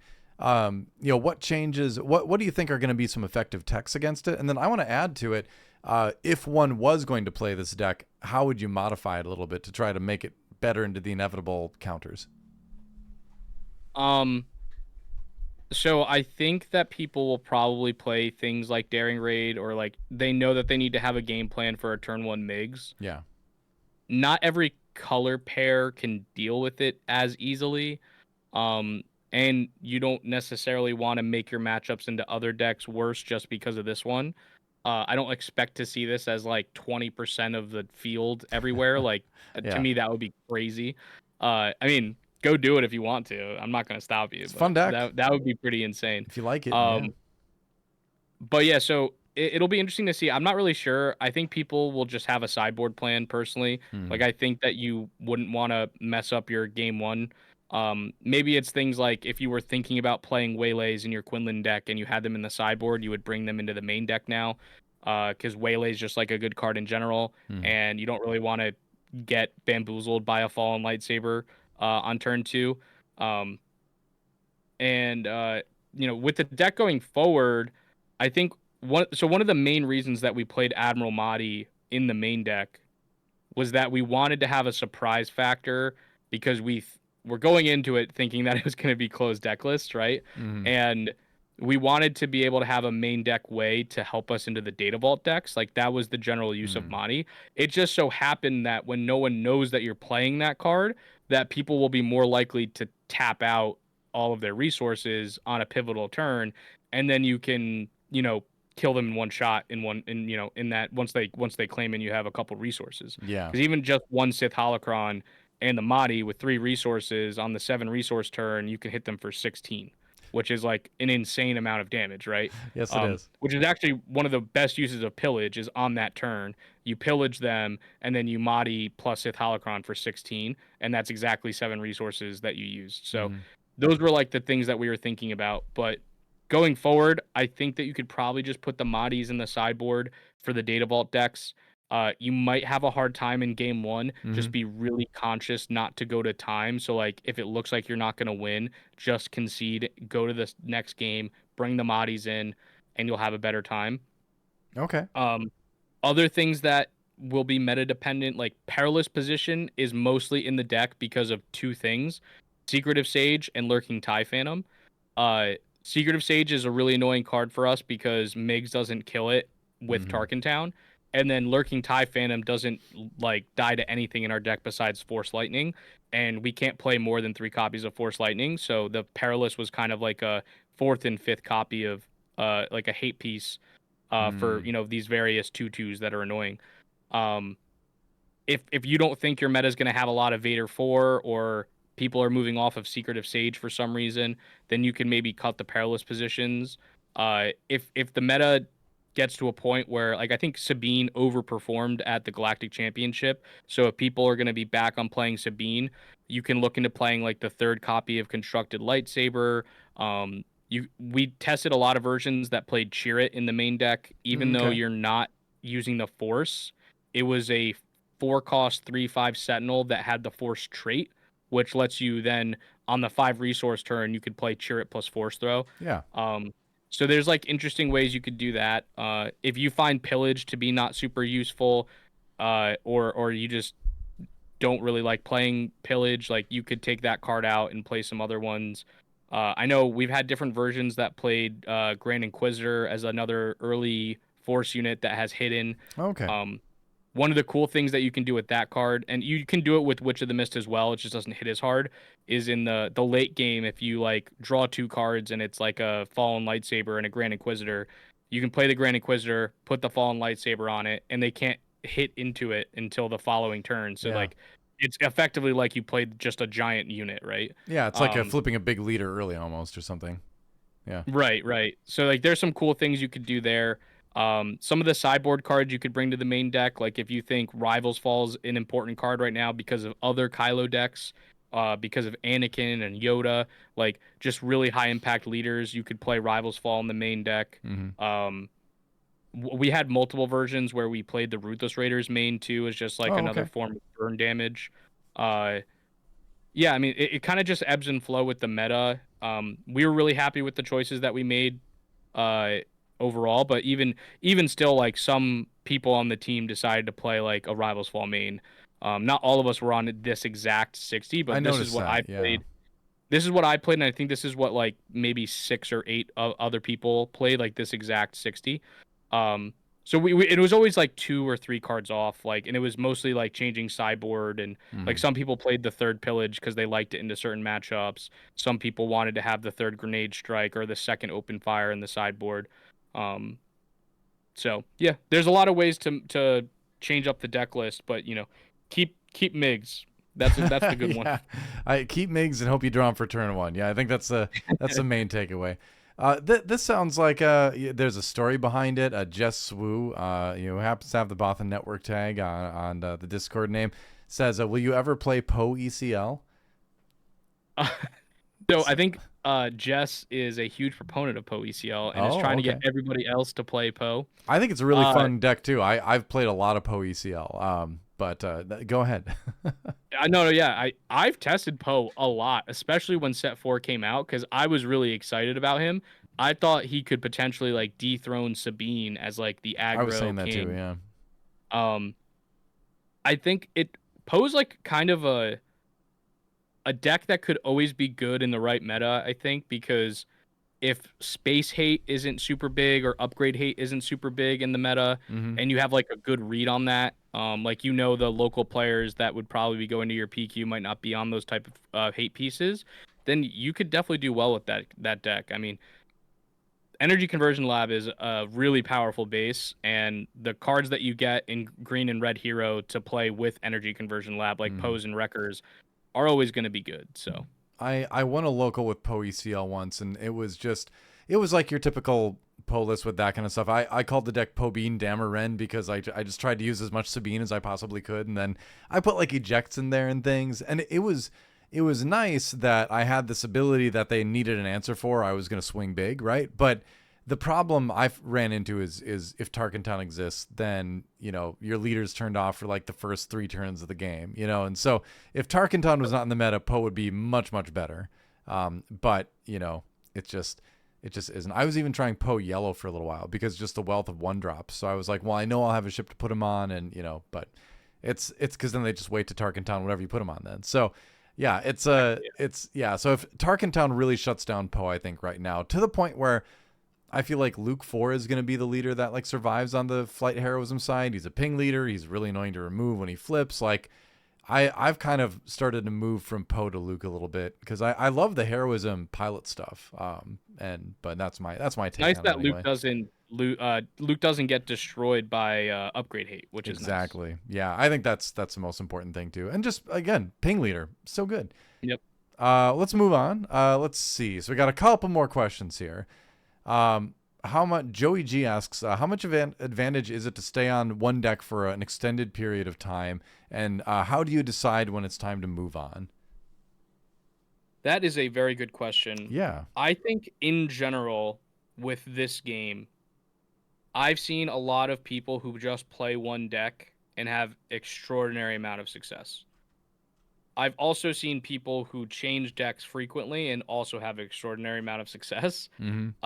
I think the real answer is that if you think your deck that you have the most reps on is well positioned into your meta, it's always going to be a good choice.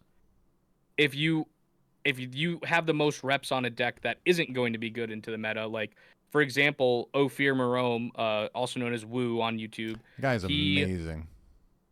incredible player. Yeah. And a good friend. Like he's from the Northeast. We Hmm. played so many tournaments with each other through the year. He is known for playing Kira Data Vault and Kira ECL actually before that Mm-hmm. to extreme success. Probably the best Kira player in the world. But he didn't think it was well positioned for this tournament. And so he decided to play Quinlan instead, which he's also had success with. Mm-hmm. Usually when he thinks Kira isn't well positioned, right? So having like a fallback or something like that, I think is always a good idea.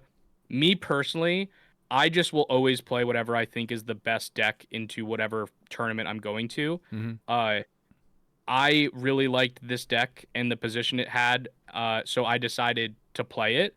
But I wouldn't have played this deck just because it's cool, or Right. just because I practiced it so much that I had like thousands of reps on it, right? Mm-hmm. Um, Another thing too was like I don't know if you remember back in set 2, the beginning of set 2, Yeah. but I was the first person who like topped a tournament with Han 1 yellow back at SCG Baltimore, and then it kind of like got lit on fire at Gen Con. And I had played Han 1 yellow from that point all the way until like the middle of set 3. And that was the only deck I played. And I thought I was probably only going to play that deck because I just thought DJ was such a good card, and like the Pretty things that powerful. you Yeah. got to do. Yeah, the things you got to do were so powerful that even decks that were technically good against you, like you always had game. So if there's a really, really powerful deck, I think it's always good to just keep playing the really powerful deck. But there was also a point where so many people started playing that deck that I just didn't want to play mirror matches. And like I knew how to play the mirror match, and I still just didn't want to do it because it just wasn't fun and it felt Right. too coin flippy. Like even when you knew what to do, you could just like initiative into the flip turn for Han mattered so much that I was just like, sometimes you just can't avoid not having initiative that turn. Yeah. That I didn't want to do that, so I decided to brew up a Han 1 green deck that I thought was good into the Han yellow deck that was everywhere, and still had good game into other decks, and then ended up winning 2 PQs back to back with it. So like sometimes you just need to switch because like even though you know you have a lot of reps on this other deck and it's a really powerful deck, maybe it's just not the right tournament to play because the meta has evolved in such a way, you know. Yeah. And then finding innovation there is like my favorite part of card games. So Yeah. I agree so much with everything you said. I mean, Han 1 Green was my deck of choice for the first 2 sets of the game. I played so much, but I treaded more towards a casino list because yeah, I just that's what like I to. played, baby. I like to play the fun version. You know, it's fun. You're Yeah. playing like malls and stuff like that. It's great. You know, Oh yeah, dude. I was but playing like overwhelming barrage out of aspect in the yeah. sideboard. Like I had a I was couple of playing a those in lot of there. fun Yeah, stuff. I out of aspect stuff is the most it's the most underestimated, underrated thing in this game. It's so funny that the new Anakin legendary is finally getting people to think seriously about off Yeah, aspect stuff, because I've been doing it since the game came out. Like the Vader 4 list I took to the PQ had 3 Millennium Falcon piece of junks in it, and it was that's so awesome. good because it was like, yeah, of course everybody's gonna like do whatever they can to clear your board on the flip turn. Well, then I'm just gonna pay 5 for the Falcon, put Vader on it, and swing for 8. And then if they don't take initiative, I'm just gonna hit him for another 8. You know, like Yeah. it just gets so like off aspect stuff is so good in this game, and people have barely scratched the surface with it. Need I to do that agree. And more. it's just the creativity that you have with like just the way the game is made. It's Oh one of the yeah, reasons why I think this game is just brilliantly made, yeah. personally. The deck building in this game is fantastic. On to this is our final question here from Duke of York. Question for Ian: where did the name Lego Pizza come from, and why are you bad at Among Us? This sounds like another question with some backstory to it. So this is my best friend Tyler. Love Okay. the guy. He's also on my team. He So if people don't know, my like handle on Discord and like in gaming in general is Lego Pizza. Back when COVID happened and there was like this Among Us craze, Yes, I remember I that. was playing Among Us a lot with a bunch of my Magic friends when I was playing Magic, right? Like Swoo didn't exist yet. Hmm. I was still playing Magic at the time, and we kept making like lobbies with like people joining with funny names and stuff. And like for whatever reason, I think it might have been the alcohol. I don't remember, but I I joined the lobby as Lego Pizza, and I started like doing a bit where I was the main character from the Lego Island video game from like 2000. Oh man, that's a His that's a throwback. Yeah, it's like a Windows 95 like PC. I had it when I was like 5 years old. Disc. uh Uh, the main character's name is Pepperoni, and he's a pizza delivery boy. okay. And you go around Lego Island delivering pizzas, and you're trying to avoid the Brickster, who was basically the Hamburglar. Uh-huh. And so we played the game, and I don't know why I decided to make my name Lego Pizza and not Pepperoni. Yeah. But I was basically, instead of like calling people sus or whatever, I was just like, oh no, it's the Brickster. They're gonna get me. I need to deliver these pizzas. And like everybody just had a fun time with it. I thought it was a funny name. So I just like I'm just gonna make my Discord handle Lego Pizza and haven't looked back since. That's a good story. That makes sense. And it's funny to hear a story about creating a like a mini lingo microcosm in a game that already had so much like lingo in it, you know, like sus and all that kind of stuff. That wasn't enough for you. You had to go one step further and create an even more microculture within it. That's fascinating. From an anthropological perspective, yes. Well, that's it for the mailbag questions, and let's go back to the 2 box real quick to finish off. But yeah, thanks again so much for joining us, for giving us your insight as a player and your experience at the Galactic Championship. From my side of things, from casting, it was so much fun to watch your games and see the moves you made, because it's like you could tell that the deck was great, but you could also really tell that your fundamentals were very good too, you know? And it really is that combination. I think there are fundamentals in this game that you can carry into any deck list that you play, you know? And so seeing that applied to such a unique list really was like the highlight of the weekend. Not to take anything at all away from Philip, from our champion. Played incredibly on Mother Talzin. But I think the uniqueness of the Kylo Ren Tarkintown deck is going to be one of the big standout things for the weekend for me.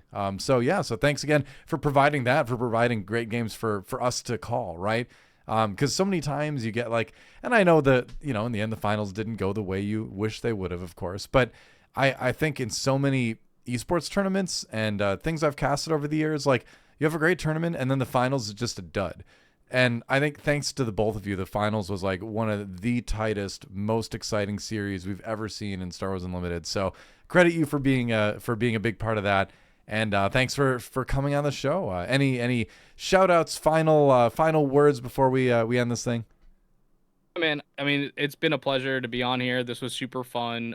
You, Charmer, Dan from Main Deck, all did a fantastic job. Thank you. Like I was telling you in our DMs, like when we were organizing this, but like my family was watching, like my brothers and my parents, and they were like, "Oh my God, this is like ESPN!" Like it's the production level was so good, and That's great. the casters did such a great job. We had no idea what was happening, but they helped us kind of understand what was happening, which was like at the most you could ask for someone who's never That's played one the of the game best before, compliments right? you can get, as a commentator, Yeah. is that people are having fun even if they don't fully understand the rules, Yeah. And I mean, it helped that the finals was like such a close nail biter, especially Yeah. that game 3 where it was Oh, like yeah. we were just like slamming cards, killing each other's things, and it like all the way to the last. It wasn't a blowout, which was awesome. Like Mm-hmm. I watched it back and I was just like, I can't believe that that's the last game that was on the stream because it was such a good one. Yeah. Even though I lost, like it doesn't matter at the end of the day. It was like such a great viewing experience, and I think that is what will help keep this game in the spotlight and like drive people to want to go and play the game because if they just like search Star Wars Unlimited, like that video is going to pop up, someone's going to watch it and they'll be like, oh, maybe I should join this game, it looks hype, like. Yeah. I and, hope and so. that's what you want from a new game, and to have the cap for like the first year, to be such like an awesome event. It was run so great, even with like the slight pitfalls, like those are such peas in my eyes compared to everything else. Mm-hmm. It was so awesome. So the only like other shout outs that I have though, obviously like thanks to my team, the Bothan Network. They're amazing. We have a public Discord that you can join. People are always jamming games in there. It's a really great place if you want to level up your game competitively. And we have a lot of really awesome stuff in the future coming up. We're going to be hosting a big tournament in Atlanta. It's the Bothan Invitational at Cool. Atlanta 2. We call it Beatle. The first one was super awesome. It was right when Set 4 dropped. Okay. And we do there's a 3v3 tournament, and then there's like the main event, which is 1v1. But the 3v3 Sick. tournament, if you've ever played a 3v3 tournament in card games, they are the best tournaments you could play. They're the most fun. I played You one in grab Flesh two and buddies. Blood. So fun. Oh yeah. Yeah. Yeah, you just grab your two buddies, you each play a different deck, and you have a good time. And this time we're kind of changing the rules on it, and we're going to use the trilogy format where you can't have the same like you can have 3 copies of Surprise Strike across the 3 decks. Across the 3 players, or are you doing trilogy where each of the players pilots one of the trilogy decks? Or is it everyone's playing trilogy? So it's just Premier, but the twist on it is that your decks have to follow I know the 3 of. I know the trilogy rules. I was just curious if each player is bringing 3 decks, or if the 3 players all decide on the 3 decks, and then you each just play one of them and you just do one game. The second one. Okay, all right, that's awesome. I love that twist on the format. Yeah. That's great. Yeah. Yeah. So Cool. it'll be super hyped. It's gonna happen November 14th. Join our Discord if you want some more information. But yeah, that's it, man. Thanks for having me on. Really Cool. Yeah. Glad to have you here. And on that note, thanks everybody for watching. Join our Discord. We've got a great community there too. Join the Bothan Network Discord as well. I'll put a link to that in the video description as well. And thanks for watching. Charmer's not around to do his Battle Droid, May the Force be with you voice. I'll just say it. Or I'll make Ian say it. Can you say May the Force be with you? Try to do it in your best Battle Droid voice too. I'll put you on the spot. Battle Droid. Yeah, go for it. May the Force be with you. Excellent. Well done.